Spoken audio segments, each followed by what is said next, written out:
Brothers and sisters, greetings and peace be upon you. Salamun alaikum, shalom, bonjour, ya Ali, all the greetings in the world out there. I'm just going to test if my live feed is working because... Excellent, okay, it's working. As I have promised you, my weekly show will continue on this very page every Sunday at 5 p.m. Australian Eastern Standard Time. And the aim from these programs is to, number one, raise awareness about what really lies within the books that form the violent Sharia law that lead to the beheading of our citizens and the innocents around the world.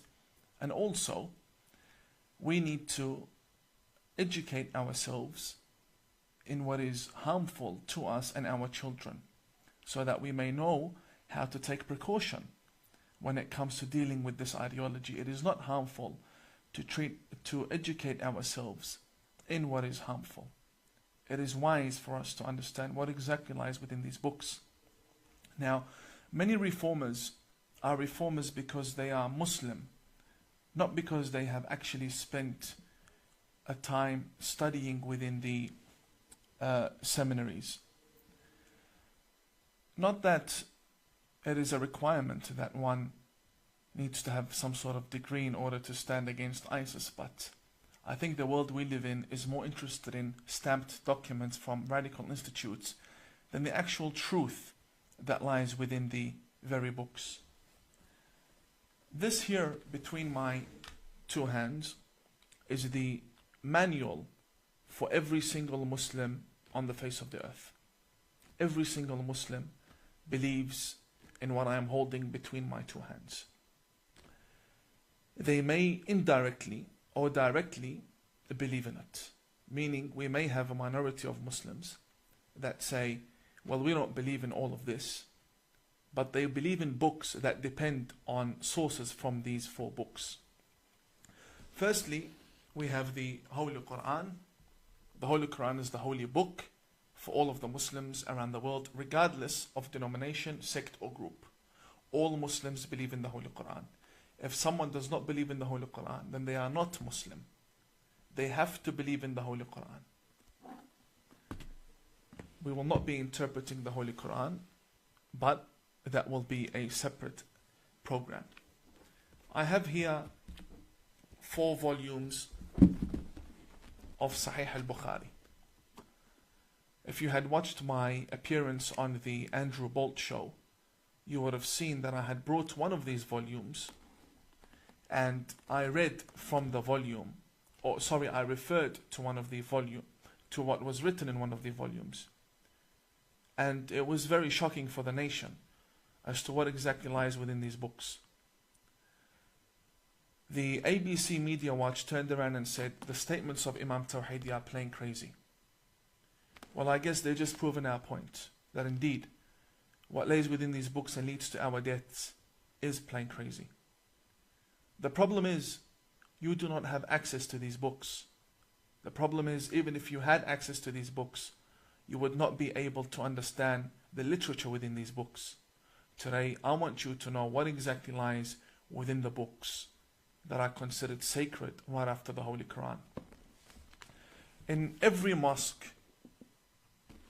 or in the majority of mosques and the majority of Muslim libraries and schools, the Holy Quran is placed right next to Sahih al-Bukhari. That is because Sahih al-Bukhari interprets the Holy Quran, especially volume 3 from Sahih al-Bukhari that focuses on the Quranic interpretation. It teaches us Muslims how to live our lives, what ethics we need to abide by, and what exactly makes us good human beings. This is the manual that we have. Now I understand that some will say, well, the Bukhari is a Sunni author, and the Bukhari is respected by Sunnis, and I'm a Shi'i. So how is it that the Bukhari applies to me in my daily life? The answer is very simple. The Bukhari has influenced all of the tafsirs, the interpretations of the Holy Quran for all Islamic denominations, regardless whether they be Ahmadiyya, Sunni, Zaydi, or Shia. All Shia scholars take from interpretations of the Holy Quran that depended upon the Bukhari as a source in one way or another. This book has influenced every school of thought, and even grand ayatollahs within the Shia school of thought, such as Fadlullah, Khamenei, Khomeini, and also lecturers such as Ahmad al-Wa'ili. All of them refer to this book and they abide by it. Some may call them undercover Sunni, undercover Wahhabi. That is understandable. But that's not what I am saying. I am saying this book is a book that has led to the deaths of many people. This is a formula of war. This is what has made Islam a religion of war. This is what needs to be banned. Now obviously, with 4 volumes between my hands, I'm not going to be able to analyze each and every volume within this episode. But we are going to skim through these 4 volumes to find out what exactly is this book like, what was the line of thinking of this author, what on earth was he thinking when he compiled this, and why are the Muslims silent? But before I come into speaking about the Bukhari, it is worth asking a question. How come the Muslims who don't speak Arabic, other than the Imams, and how come the Muslims who don't speak Arabic completely, and how come non-Muslims, university teachers who have studied Islam and received degrees in Islam, how come they haven't come across this? Why is it that we are now learning about this Bukhari? The answer is very simple. When you go to a Muslim bookstore and you say, can you give me a copy of the Bukhari? You would expect to get this, but instead they will give you this. They'll give you 1 volume that is made up of Arabic and English. They have cherry-picked and selected for you and translated for you what they want you to read from Sahih al-Bukhari. They do not want you to read everything within Sahih al-Bukhari. As you can see, they have titled it Sahih al-Bukhari, the early years of Islam. And they explain and translate. But this is not al-Bukhari. This is a small compilation from what they want you to know about Bukhari. This is the real Bukhari. We who seek knowledge want to know what forms this radical ideology. We want to know what's in the book. Therefore, let's get into it. Muslims go around the world rioting, killing people, because they believe that their Prophet Muhammad has been insulted. I'd just like to double check if the voice is actually reaching you. Brothers, my dear friends, brothers and sisters, if you can hear me clearly before I get into the topic, can you please type 1 for me? Just some of you give me 1. I'm reading the comments.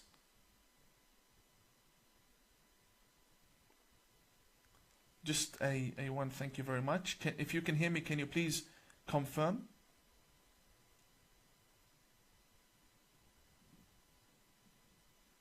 Okay, excellent. We've received confirmation. The Muslims say that Prophet Muhammad is the best role model. They say that Prophet Muhammad is the best human being and that we should all follow him. I, as a Muslim, believe that. Why? Because I believe that the Prophet Muhammad, that I believe in, my version of the Prophet Muhammad, is someone who respects the Jews and loves the Christians and honors the atheist and allows churches and synagogues within his government. The problem with my version of Muhammad is that only a minority follow it. The majority follow a different Muhammad. And when I say majority, I do not mean 5 to 50%. I mean 95% of the Muslims believe in the Muhammad, the Prophet Muhammad portrayed in the Bukhari. Nowhere else. Nowhere else. All books of history refer to the Bukhari. So let's find out, what really is Muhammad like according to the Bukhari, according to the faith of the Grand Mufti, according to the faith of television celebrities that are Muslim in this country, according to the faith of activists within America. All of these Muslims who go and say that Prophet Muhammad was an environmental activist, a human rights activist. Okay, I don't disagree, but is that the Muhammad you believe in? Or are you changing fates every time you're subjected to a question that you cannot answer? So you change faith in order to answer that question. The Prophet Muhammad that the majority of the people speak about and fight for and defend is not the Muhammad they believe in as an ideology. There's a big difference between the Prophet Muhammad in the actual sacred scriptures and the Prophet Muhammad that is portrayed as a prophet to the West by 95% of the Muslims. The Muhammad that is being portrayed in the West is a Muhammad I reject. I do not believe in that prophet. I believe in a version that the minority believe in. And this is what reformers want. Reformers say, get rid of these role models that you have formed and you believe in. Get rid of them and start rethinking what a prophet should be like, because that will influence your ethics and your culture as Muslims. But they do not want that. They want to stick to the Muhammad that they have been brought up listening to. But the sad news is, it's all a fake. The Muhammad Linda Sarsour mentions is not the Muhammad she believes in. Today, I'd like to show you what exactly is written within these books regarding Prophet Muhammad, regarding their noble prophet. What exactly do these books say? I'll start with volume 1. And I know the techniques of the radicals. These books are a big surprise to them. That now Tawhidi, Imam Tawhidi is now on live showing the West what these books contain. And the Imams, as I speak, do not underestimate this. As I speak, the Imams are contacting each other right now, without a doubt. And they will hold an emergency meeting as to what to do with Imam Tawhidi. Because I know how my community will react. So before they start saying this is a fake cover and the inside is not the real Bukhari, I'll have to show you up close that this is the Bukhari. This is Sahih al-Bukhari. And this here is volume 1. And I will show you the license of the publication. Just for the record, you can pause the video later on. This was printed in Beirut, Lebanon, and it was printed by the publisher Dar al-Kutub al-Almiya. It was printed in 2014, and it is titled Sahih al-Bukhari, the correct and authentic traditions of al-Bukhari, and it contains prophetic hadith. This is volume 1. This is exactly what I was taught. Let me show you why I had to rebel against the school of thought that once upon a time wanted me to be a missionary to the West. So you can understand why these statements are being issued against me, saying I'm a fake. I'm a fake because I left this. We don't need to go too deep into the book. First volume. And let's look at the first 100 pages within the book. Page 45 of this very book, volume 1, and segment 5, it is called Bab al-Takhfifi fi al-Wudu'. It speaks about the purification and purity of oneself before engaging in any form of prayer. Muslims wash themselves 5 times a day, meaning they wash the face, they wash the hands first, then the face, Then they come to the two arms and wipe on the head, and then they wipe on the feet. This is called the ablution. It's called the wudu. The wudu. It's also pronounced wuzu or wudu. It is a must. There is no prayer accepted in Islam without that purification beforehand. They mention the Prophet Muhammad. They themselves, 95% of the Muslims believe in this. They say that the Messenger of God, Muhammad, came to a house, and I will recite in Arabic. ثم اضطجع فنام حتى نفخ. He laid down, slept, and began to snore.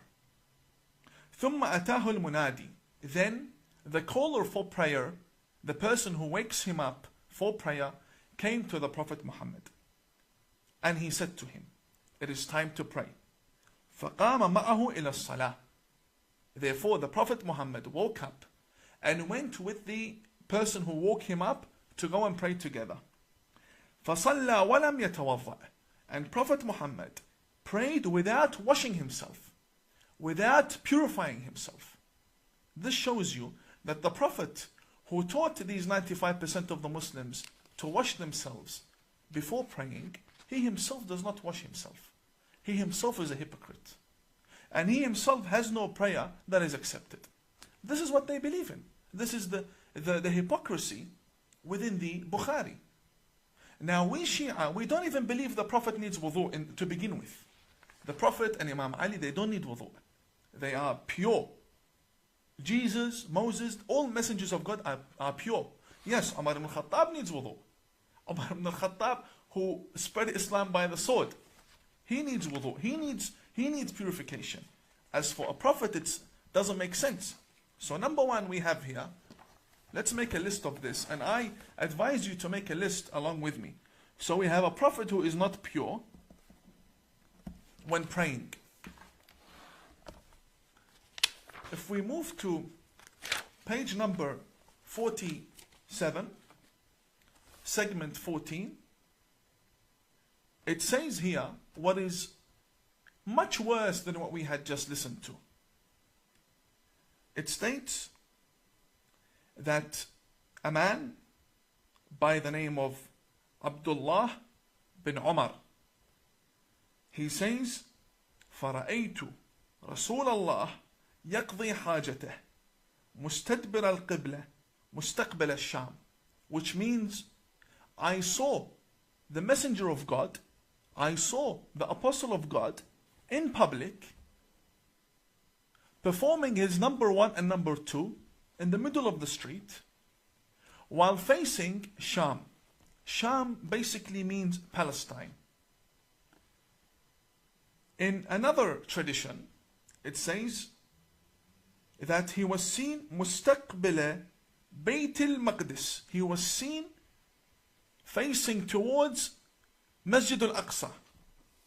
Now we have the Palestinians, they're fighting for Masjid al-Aqsa. They're fighting for the Aqsa Mosque in Israel.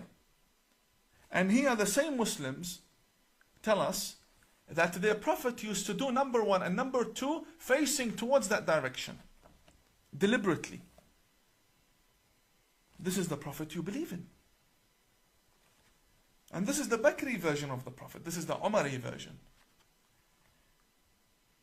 And a prophet from God in the middle of the street doing number one, number two for everyone to see him. And it gets reported in history after 1,400 years.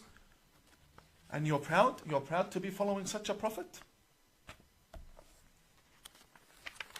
If we come down to page 62, we're still within the first 100 pages. We're still within the first 100 pages. Page number 62.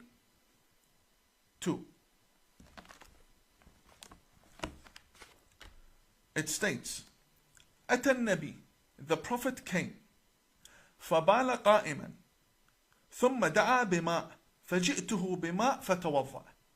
Which basically means Prophet Muhammad came and he urinated while standing up. He wanted water, we got him water. Then he performed ablution, he performed the wudu. in order to pray.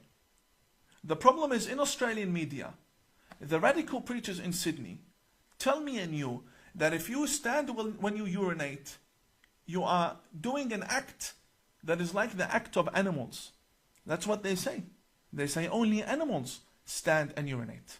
And here the very Prophet stands and urinates. I will show you. I'm not here making things up here. All highlighted in yellow for you. I'll bring it up to the camera. That the Prophet, peace be upon him and his family, urinated when standing. Which means he's a hypocrite. And he has no ethics, according to the Bukhari. And I would love for the Grand Mufti, and I would love for Brother Walid Ali, Dr. Walid Ali, Sister Linda Sarsour, to come and defend their Prophet. This is your book. Either you denounce the book or you denounce the Prophet. Which one is it? So now we have a Prophet who urinates when standing like an animal. Like an animal. And we have number 1 and number 2 in public. This is the book that forms Sharia law. Let's read what's in this book. Come to page 72 of volume 1 of Sahih al-Bukhari. This one here is worse. Yani, as you go deeper into the book, the worse it gets for you. It states here, كان النبي يدور على نسائه في الساعة الواحدة من الليل والنهار وهن 11. قال قلت لأنس أو كان يطيقه؟ قال كنا نتحدث أنه أعطي قوة 30. What does this mean? It means that the Prophet Muhammad used to visit all of his wives, and they were 11, and he would engage with them all in sexual intimacy. And he would do that during the day and during the night. And all 11 of them. And he wouldn't wash himself. He would not wash himself between each wife. So the person who narrated this report, he said, is this true? That Prophet Muhammad has the ability to satisfy 11 women? Here it says, he was given the power of 30 men. Yeah, Bukhari, who are you trying to fool? Who are you trying to fool? When you read this is the Prophet Muhammad that we were taught. I didn't bring this from Jupiter. This is the book for the greatest scholar in Islam after the Quran, according to 95% of the Muslims. I didn't make this up. It's in the Bukhari. I'm more than happy to bring this on any platform and we'll debate about it. This is very sad. Very sad. Prophet Muhammad, who you love and you go around killing people for. This is your hypocrisy. This is what you believe about your Prophet. This is the issue when we say ISIS came from Sunni Islam and they are doing what they are doing in Iraq. Or everything is focused about the sexual desires that they have. Blow yourself up to get 72 virgins. This is your Prophet. Running around during the day and the night. He has nothing better to do. God sent him to engage in intimacy. He had nothing better to do, according to your most important source. Now this, and we're still on page 72. We're still on page 72 over here. Page 72. We haven't even reached page 100. And it just gets worse. This is volume 1. Volume 1 from Sahih al-Bukhari. As we are going through these books, you will see that the level of intellect and integrity and dignity and respect that the author has when speaking to his people regarding his own Prophet is very low. Very low level of respect when speaking about the Prophet. And none of us would want 1,400 years down the track to have a most important book circulated everywhere, considered sacred, that contains matters of your private lifestyle, matters of how you would deal with your wife. These are shameful things, and these are present in every mosque. And this is why our youth focus on the 72 virgins. Because if their Prophet is running around after women 24/7, in the day and in the night. في الليل والنهار. It's written in the book. During the day and during the night. Then we cannot blame the radicals for wanting 72 virgins. Now we come to page 221. 221. The chapter of jihad begins. And this is the problem that we have when it comes to jihad. This here is volume 2 from Sahih al-Bukhari, the most sacred book after the Holy Quran. And this here is the chapter of jihad, so nobody says we're making things up. Chapter of jihad. We will open the chapter of jihad that is present in all of our mosques. Thank you very much. Thank you very much for importing these books from overseas. Segment number 7 in chapter 6 of volume 2, page number 223, as I have highlighted for you. I don't know how clear that is. I can provide you with scans if you like. The name of the chapter says it all. The name is called Bab Tamanni al-Shahada. The chapter of loving martyrdom. I want the Grand Mufti to answer me, what does this mean exactly? Because I know they will say it took it out of context. No problem. I'm an Imam and I've taken it out of context. You explain, please.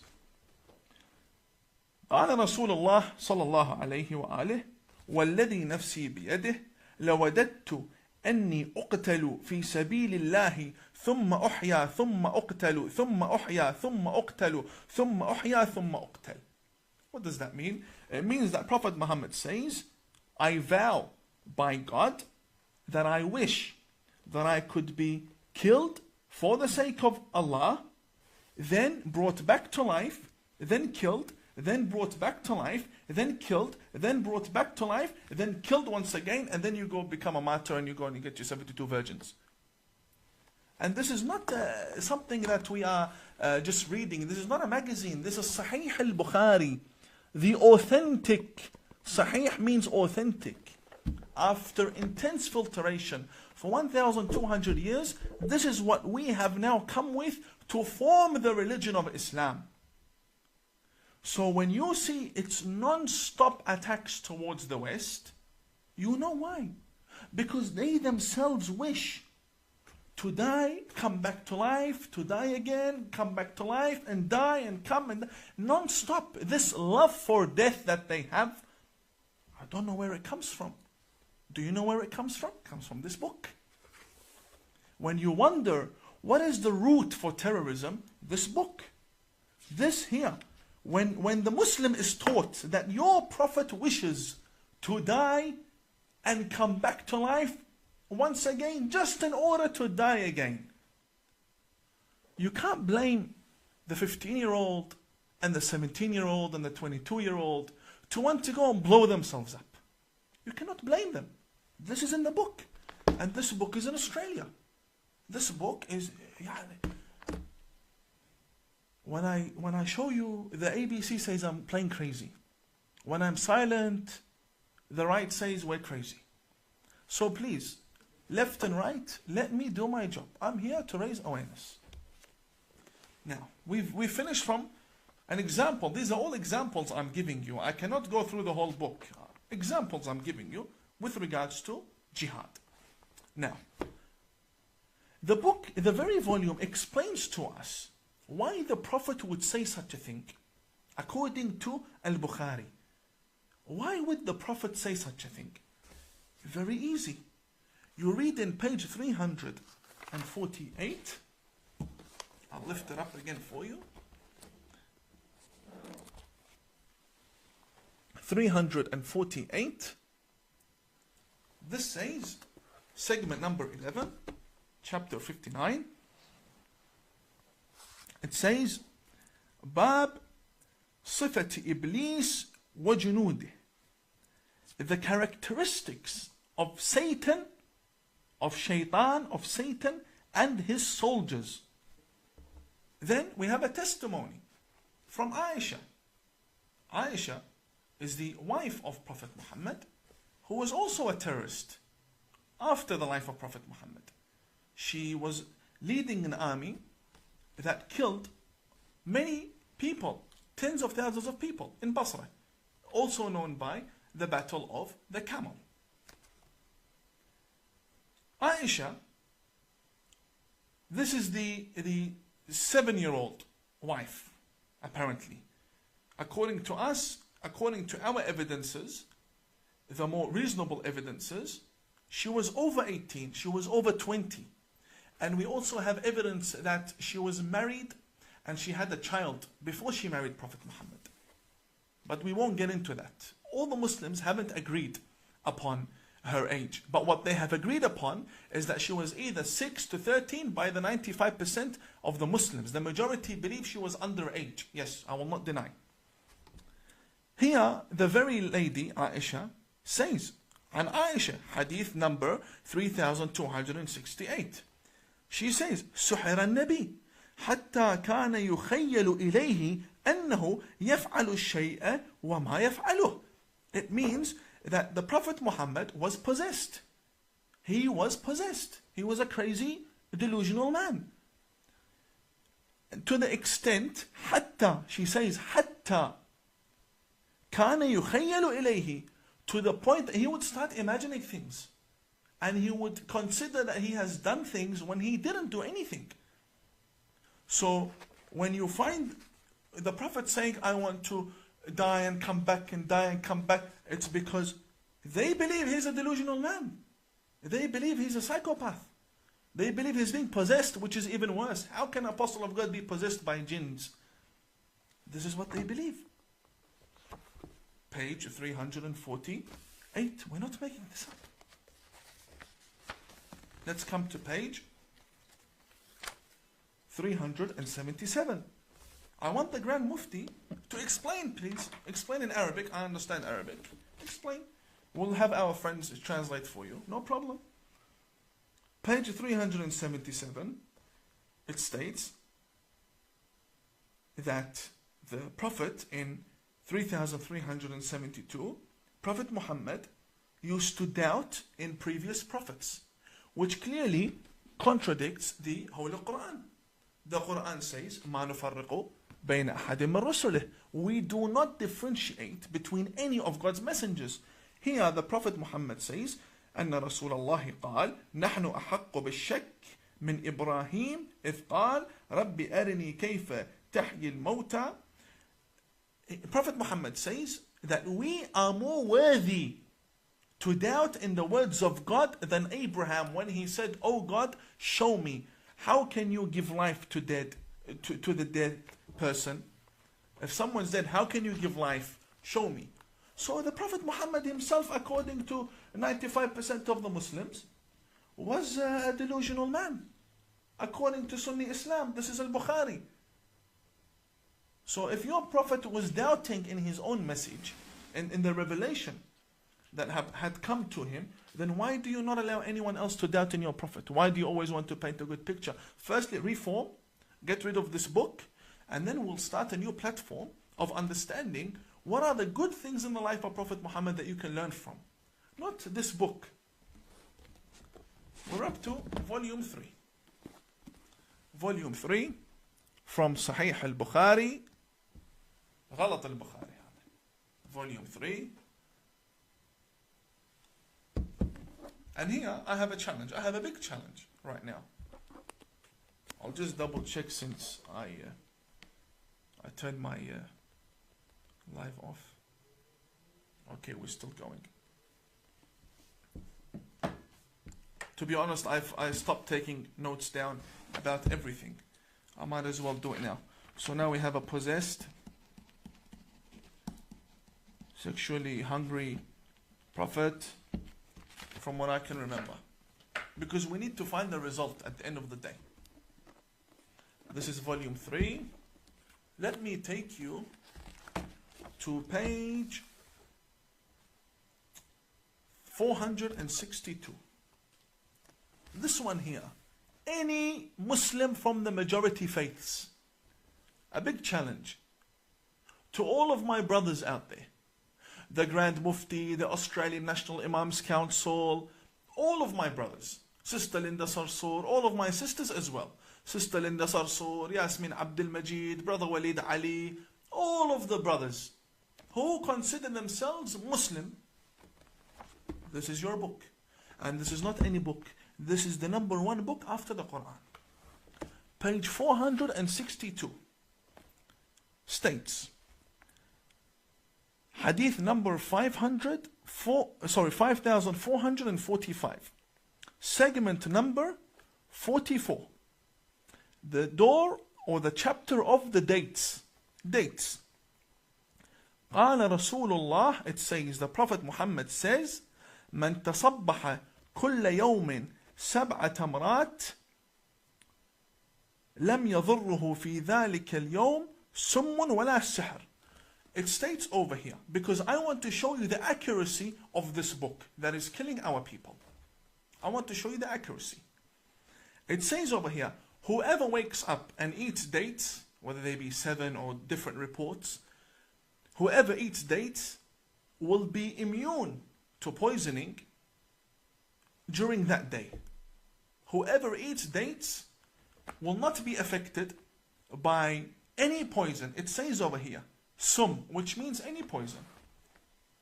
Okay. I have a challenge. I have here dates. And I have here kerosene. I have here kerosene. And I have a cup of water. I have an empty cup, a glass. So you can see perfectly. And I have 2 dates over here. My challenge to the Australian National Imams Council. If this book is accurate, that means the Prophet portrayed in the previous volumes we just shown is an accurate portrayal. And you cannot blame anyone for thinking wrong about your Prophet. If it is not true, then denounce. Say this is not a good book. Do not consider it sacred. Because people are dying because of the chapter of jihad. If it is true, then come. Here, I have 2 dates for you. I have 2 dates and it's iftar time. Now you're breaking your fast. 2 dates and I will pour you a cup of kerosene from Bunnings Warehouse. Come drink. Yalla habibi, come. Come drink, and I want to see how you will not end up in the hospital. If you end up in the hospital, then you have done that to yourself for the sake of your own faith. If you end up dying or you end up with serious injury, then you're a victim of your own faith. This is what you believe in. And if you end up healthy and nothing's wrong with you, I will convert to your faith. I will resign as a Shia Imam and I will come and I will kiss your feet and I will study under you. I will start all over again. If you can prove me wrong, come. I'll pour you 1 cup from this after you have 2 dates so we can see exactly, is this book accurate or no? If it is really the word of God and if it's really what you believe is correct, come. I give you 2 dates plus here a kerosene and enjoy. This is nonsense. This is volume 3. Now we're up to volume 4. And volume 4 is a tragedy within a tragedy within a tragedy. Volume 4 from Sahih al-Bukhari. Volume 4 Sahih al-Bukhari. And by the way, the books of the Shia will come next. This is the main Sunni author. Shia authors will come next. I will bring the Shia books and we will see exactly what's going on in this faith. We'll bring them all. The books of Khomeini and the thawing of the underage children, they will all come. So now we have volume 4, because this is very interesting. Because this is very interesting, I'm going to show you the license again of this very volume so nobody says it's a lie. Okay. Now let's go very far away from the whole world of jihad, and I'm pretty sure Islam has something to offer. I'm pretty sure 95% of the Muslims believe in a faith that should have something to offer, yani at least some medicine. Let's take a look at the medicine here. Also page 16. Page 16, it says the chapter of medicine with the urine of the camel. تفضل. Chapter of medicine with the urine of the camel. Medicine, medication, cure with the urine of the camel. Let's read. It states, a group of people came and visited the Prophet in Medina, which means he had a government. I don't believe the Prophet had a government, but I believe he had a strong establishment. We'll speak about the government of the Prophet in a different time. As for now, they came to Medina, where the Prophet had his religion established. And they became sick. What do they do when you become sick and you have the Prophet? He's the best doctor. So they went to the doctor. The best doctor in the opinion of the Australian National Imams Council. The best doctor in the opinion of the Grand Mufti, Dr. Ibrahim Abu Muhammad. The best doctor according to all of the Muslims. The best doctor, the Prophet Muhammad. This is your book, not mine. This is your book. What does the best doctor say to the sick people that came to him? And what did he do when they took his prescription and ran with it? What did he do to them? فأمرهم النبي, they were sick. فأمرهم النبي, he ordered them أن يلحقوا براعيه, that they go after the owner of the camel. يعني الإبل, it states here, يعني الإبل, which means the camel. فيشربوا من ألبانها وأبوالها, to drink from its milk and urine. فلحقوا براعيه فشربوا من ألبانها وأبوالها. Not only did they listen and ignore, no, they actually chased the man who had the camel, and they stopped the camel, and they drank from the camel's urine, and they drank from the camel's milk. حتى صلحت أبدانهم. حتى صلحت أبدانهم. Until their bodies became strong again, and now they have the ability to go back to where they once came on foot, and they're strong, and everything is well. They're no longer sick because of the cure in the camel's urine. So what did they do now that they are strong? فَقَتَلُوا الرَّاعِي وَسَاقُوا الْإِبِلِ. After they drank from the camel's urine, they killed the owner of the camel, and they stole the camel. Now, until now, we have a tragedy. Because if this is real, then we have a tragedy. What is coming up, it's something I cannot call a tragedy. Watch.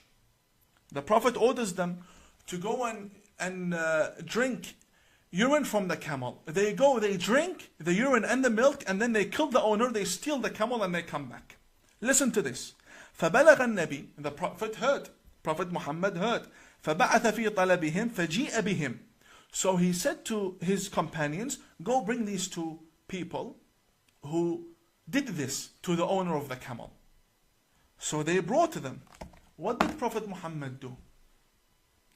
فقطع أيديهم وأرجلهم, according to them, to the 95% of the Muslims.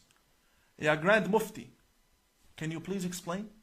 The Prophet here chopped their hands and their legs. Why? Because they stole a camel.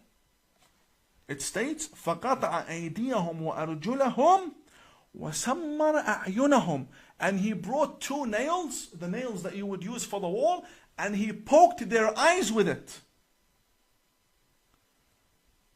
Yani, this is a terrorist.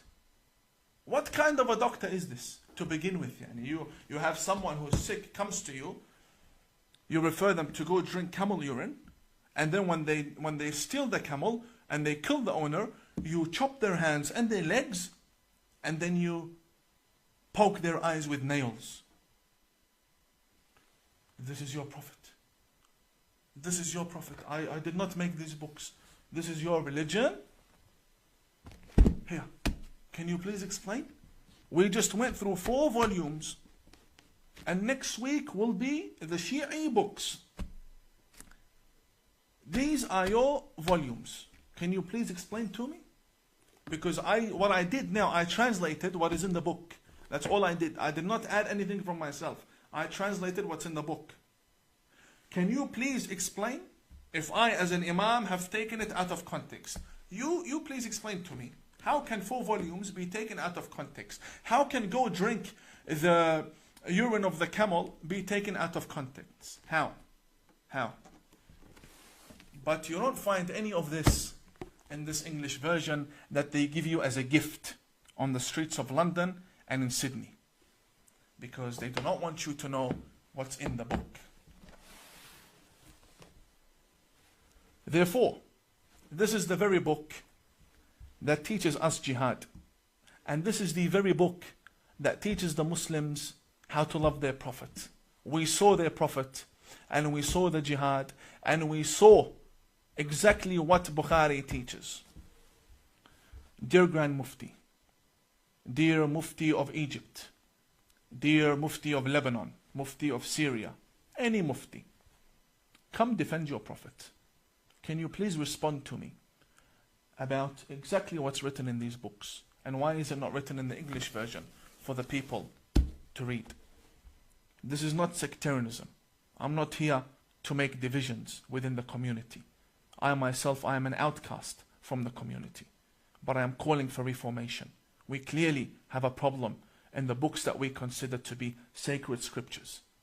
If this is the book you use to interpret the Quran, then you cannot blame people to hate your Quran.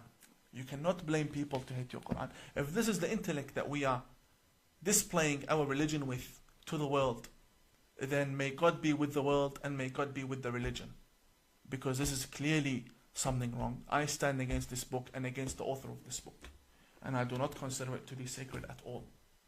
And next week I will show you the books of other denominations that need reformation.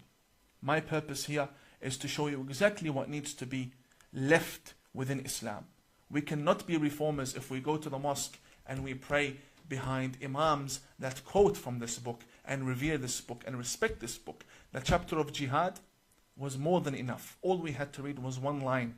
The chapter of jihad makes over 100 pages. I only read for you 1 line. To me, these are all attributions to my Prophet. I do not believe in them at all. I am a kafir in this book. I do not believe in it at all. I believe in the Prophet that loved Moses and loves Jesus. And we have a study, but the problem is only a minority believe in that study. And now we have reached the end of the first show. I honestly pray that you had somewhat benefited from tonight's episode, where we raise awareness regarding these books. May God bless you all. Thank you very much for your time, and I will see you in my next live stream. God bless you all, and have a good night.